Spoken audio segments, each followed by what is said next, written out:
نحمده ونصلي ونسلم على رسوله الكريم اما بعد فاعوذ بالله من الشيطان الرجيم بسم الله الرحمن الرحيم والفجر وليال عشر والشفع والوتر صدق الله العظيم اللهم صل على سيدنا مولانا محمد معدن الجود والكرم وآلہ وصحبہ وبارک وسلم دائما ابدا۔ محترم حضرات، آپ تمامی حضرات کو ماہ ذوالحجہ کی مبارک ساعتیں، برکت والی ساعتیں مبارک ہو، اور پیش از وقت عید الاضحیٰ کی مبارکباد پیش کرتے ہیں۔ ماہ ذوالحجہ بڑی برکتوں والا مہینہ ہے، بڑی رحمتوں والا مہینہ ہے۔ کئی فضائل اس مہینے کے مختلف کتابوں میں مذکور ہے۔ یہ وہی مہینہ ہے کہ جس میں حضرت ابراہیم علیہ السلام کی اور حضرت اسماعیل علیہ السلام کی قربانی کی مقدس یاد تازہ ہو جاتی ہے۔ یہ اسلامی سال کا آخری مہینہ ہے۔ یہ وہی مہینہ ہے کہ جس کے پہلے عشرے کی قسم اللہ تبارک و تعالی نے قرآن عظیم میں ارشاد فرمائی ہے۔ اللہ فرماتا ہے والفجر ولیال عشر۔ حضرت قطب الاقطاب غوث الاغواث میر میرا پیر پیرا مرشد اعظم حضرت سرکار شیخ عبد القادر جیلانی غوث اعظم رضی اللہ تعالی عنہ اس آیت کریمہ کے متعلق حضرت رئیس المفسرین عبداللہ بن عباس رضی اللہ تعالی عنہ کے حوالے سے نقل فرماتے ہیں کہ اس آیت کریمہ میں فجر سے مراد صبح کی نماز کی قسم ہے، اور 10 راتوں سے مراد ذوالحجہ کے پہلے 10 دنوں کی قسم ہے۔ غنیۃ الطالبین جلد نمبر 2 صفحہ نمبر 36۔ قرآن کریم کی آیت میں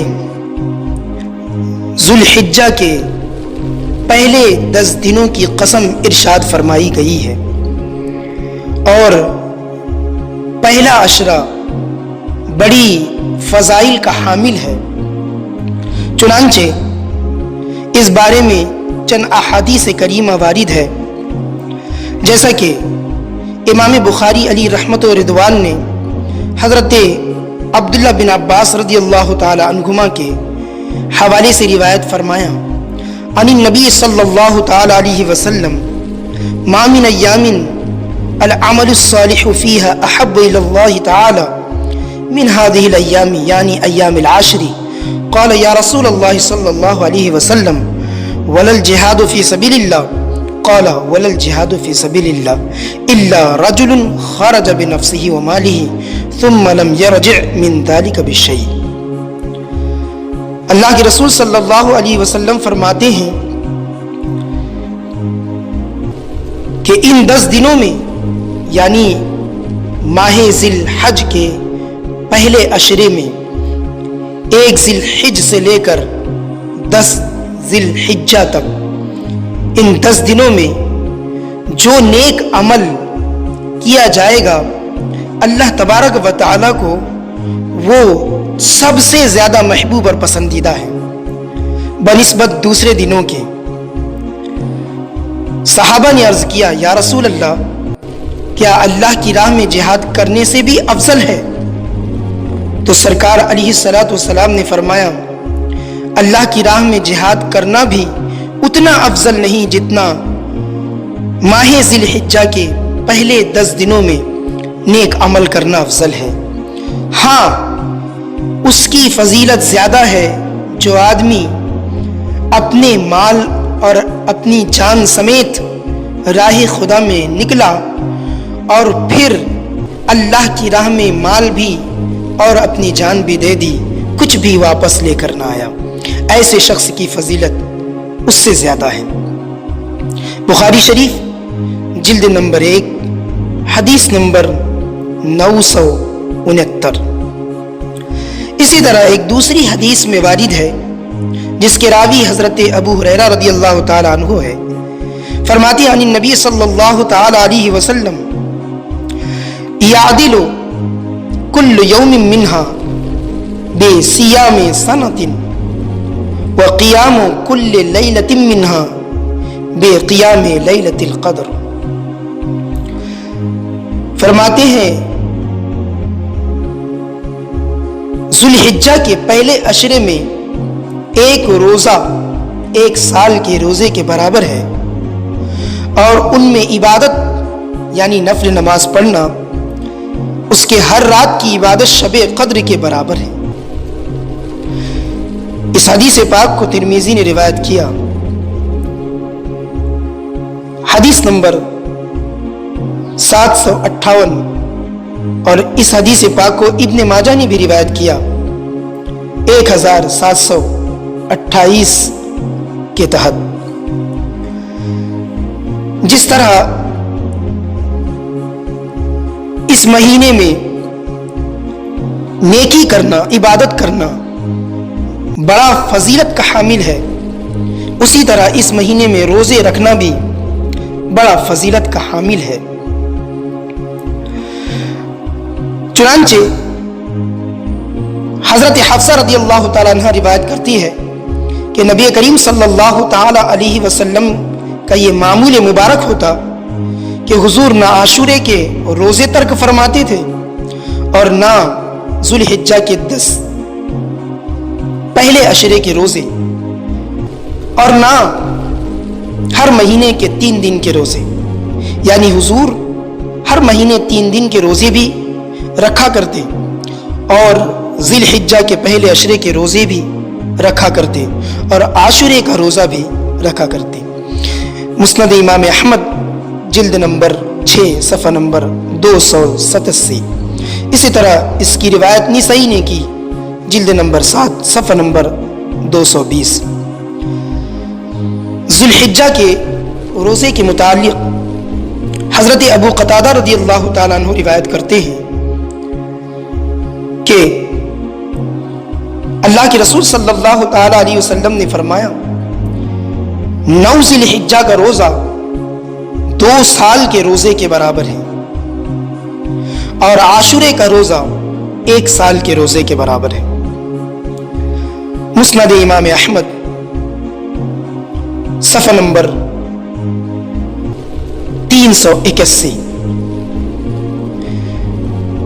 حضرت ابن عباس رضی اللہ تعالی عنہ فرماتے ہیں لا تدفعوا سروجکم لیالی العشر تعجبہ العبادہ۔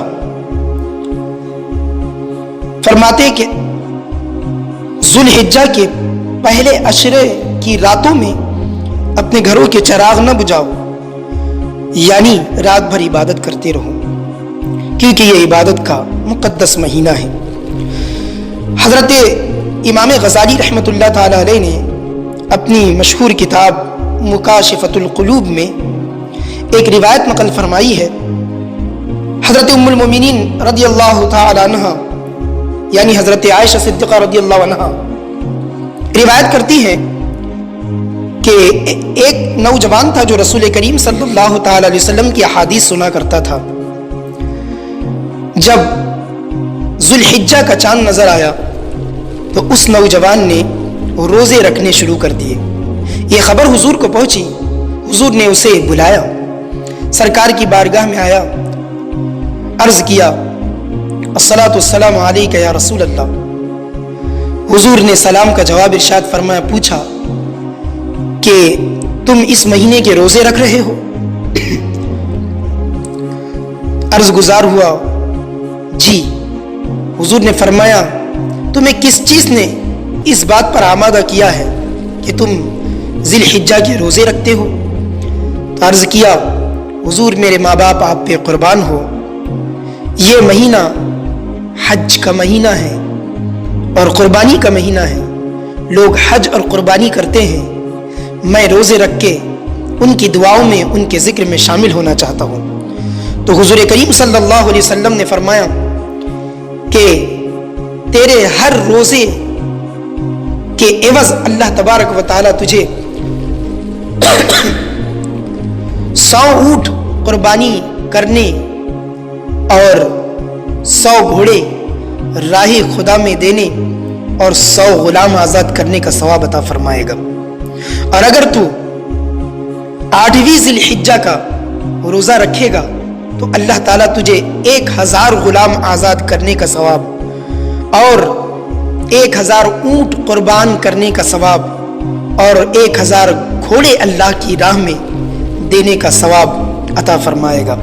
اور اگر تو 9ویں ذی الحجہ کا روزہ رکھے تو اللہ تبارک و تعالیٰ تجھے یوم عرفہ کے صدقے 2000 غلام آزاد کرنے کا ثواب عطا فرمائے گا اور 2000 اونٹ قربانی کرنے کا ثواب عطا فرمائے گا اور 2000 گھوڑے اللہ کی راہ میں سواری دینے کا ثواب اور اجر عطا فرمائے گا۔ سبحان اللہ۔ اس حدیث پاک کو امام جلال الدین سیوطی علیہ رحمت و رضوان نے اللآلی المصنوعہ میں کتاب الصلاۃ جلد نمبر 2 اور صفحہ نمبر 171 پر نقل فرمایا۔ ان احادیث سے ہمیں ذو الحجہ کے مہینے میں نماز پڑھنے، ذکر خیر کرنے، عمل صالح کرنے اور روزے رکھنے کے فضائل معلوم ہوئے۔ اس سے ہمیں پتہ چلا کہ اللہ تبارک و تعالیٰ کی بارگاہ میں کتنا پسندیدہ ہے کہ ہم اس مہینے میں نیک عمل کریں، لہٰذا ضرور اس مہینے میں نیک عمل کریں۔ اس کے علاوہ اس مہینے میں ذی الحجہ میں ذکر خیر، اللہ کا ذکر کرنا بھی بڑا پسندیدہ ہے اور محبوب عمل ہے۔ چنانچہ حضرت عبداللہ بن عمر رضی اللہ تعالی عنہما روایت کرتے ہیں عن النبی صلی اللہ تعالی علیہ وسلم ما من ایام اعظم عند اللہ ولا احب الیہ العمل فیہن من هذه الايام العشر فاکثروا فیہن من التہلیل والتکبیر والتحمید۔ سرکار نے فرمایا ذو الحجہ کے پہلے 10 دن اللہ تعالیٰ کی بارگاہ میں بڑے محبوب ہے، پسندیدہ ہے، اور اس میں نیک عمل کرنا اللہ کو بڑا محبوب ہے، بڑا پسندیدہ ہے۔ لہٰذا تم ان ایام میں زیادہ سے زیادہ تحلیل، تکبیر اور تحمید کیا کرو، یعنی لا الہ الا اللہ، اللہ اکبر، الحمدللہ کی کثرت کیا کرو۔ مسند امام احمد جلد نمبر 2 صفحہ نمبر 75۔ یوں ہی ایک روایت علامہ جلال الدین سیوطی علی رحمت و رضوان نے الوظیفۃ الکریمہ صفحہ نمبر 75 پر کی ہے، ما من ایام العمل فیہن احب الی اللہ تعالی وافضل من عشر ذی الحجۃ فاکثروا فیہن من التہلیل والتکبیر والتسبیح وان صیام کل یوم منها یعدل بصیام سنۃ وقیام کل لیلۃ بقیام لیلۃ القدر والعمل فیہن یضاعف ب700 ضعف۔ فرماتے ہیں سرکار نے فرمایا کہ ذو الحجہ کے پہلے عشرے میں نیک عمل کرنا اللہ کو بہت زیادہ پسندیدہ ہے، لہٰذا تم اس میں خوب لا الہ الا اللہ، اللہ اکبر اور سبحان اللہ کا ورد کیا کرو۔ اور یہ بھی کہ ذو الحجہ کے پہلے عشرے کا ایک روزہ 1 سال کے روزے کے برابر ہے، اور ایک رات میں نفل عبادت کرنا شب قدر کی نفل کے برابر ہے، اور اس میں کوئی نیک عمل کرنا اللہ تبارک و تعالیٰ اس کے بدلے 700 سے زیادہ نیکی عطا فرماتا ہے۔ ایک عمل کا ثواب اللہ تعالیٰ 700 نیکیوں سے زیادہ عطا فرماتا ہے۔ اسی لیے اس مہینے کی 9ویں ذی الحجہ کی فجر سے 13ویں کی عصر تک تسبیح پڑھی جاتی ہے، جس کو تکبیر تشریق کہا جاتا ہے۔ اللہ اکبر، اللہ اکبر، لا الہ الا اللہ، اللہ اکبر، اللہ اکبر وللہ الحمد، اللہ اکبر، اللہ اکبر، لا الہ الا اللہ، اللہ اکبر، اللہ اکبر وللہ الحمد۔ یہ تکبیر پڑھی جاتی ہے اور 9 ذی الحجہ کی فجر سے 13 کی عصر تک پڑھی جاتی ہے، تاکہ اللہ کے رسول صلی اللہ تعالی علیہ وسلم کے فرمان کے مطابق اس کی برکتیں اور جو ذکر ہے ذکر کی برکتیں ہمیں اس میں میسر آ جائے۔ اس کے علاوہ ذی الحجہ کے ایام میں اللہ کی بارگاہ میں دعا کرنا بھی بڑا محبوب عمل ہے اور مقبولیت کا باعث ہے۔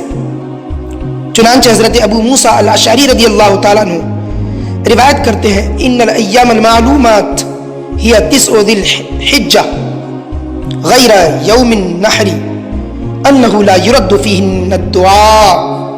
حضرت ابو موسیٰ اشعری رضی اللہ تعالیٰ عنہ فرماتے ہیں کہ ایام معلومات جو قرآن میں ذکر ہوئے ہیں وہ ذی الحجہ کے 9 دن ہے، یعنی 1 ذی الحجہ سے لے کر 9 ذی الحجہ تک، یوم نحر کو چھوڑ کر۔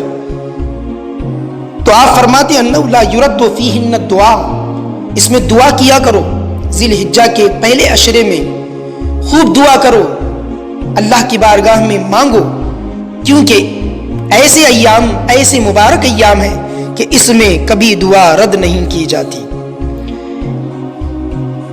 مسند امام احمد جلد نمبر 2 صفحہ نمبر 75 پر اسے امام احمد رضی اللہ تعالیٰ عنہ نے روایت کیا۔ آخر میں علامہ امام غزالی رحمۃ اللہ تعالیٰ علیہ فرماتے ہیں من حفظ لسانہ وسمعہ وبصرہ یوم عرفہ غفر لہ من عرفۃ الی عرفہ۔ روایت ہے کہ یوم عرفہ 9 ذی الحجہ کو جس نے بھی اپنی زبان، اپنے کان، اپنی آنکھیں برائی سے محفوظ رکھی تو اللہ تبارک و تعالیٰ ایک عرفہ سے دوسرے عرفہ تک ہونے والے تمام گناہوں کی اس کے لیے مغفرت فرما دے گا۔ سبحان اللہ۔ ان تمام احادیث کریمہ اور اقوال مبارکہ سے ہمیں جو بات معلوم ہوئی وہ یہ ہے کہ ذی الحجہ کے پہلے 10 دن بڑے مبارک اور بڑے محبوب ہے اللہ کی بارگاہ میں۔ اس میں ہمیں زیادہ سے زیادہ نیک عمل کرنے چاہیے، برائی سے بچنا چاہیے، حرام سے، حرام گوئی، حرام بینی سے محفوظ رہنا چاہیے، اور اللہ کی بارگاہ میں عبادت کرنی چاہیے، ذکر کرنی چاہیے، اور اللہ کی بارگاہ میں خوب مانگنا چاہیے، دعا کرنا چاہیے کہ اللہ تبارک و تعالیٰ ان ایام میں کی گئی دعا، ذکر اور عبادت کو رد نہیں فرماتا بلکہ قبول فرماتا ہے۔ اللہ کریم ہم تمام لوگوں کو ان تمام مبارک باتوں پر، پیاری پیاری باتوں پر عمل کی توفیق عطا فرمائے۔ آمین ثم آمین بجاہ النبی الکریم علیہ افضل الصلاۃ و اکمل التسلیم۔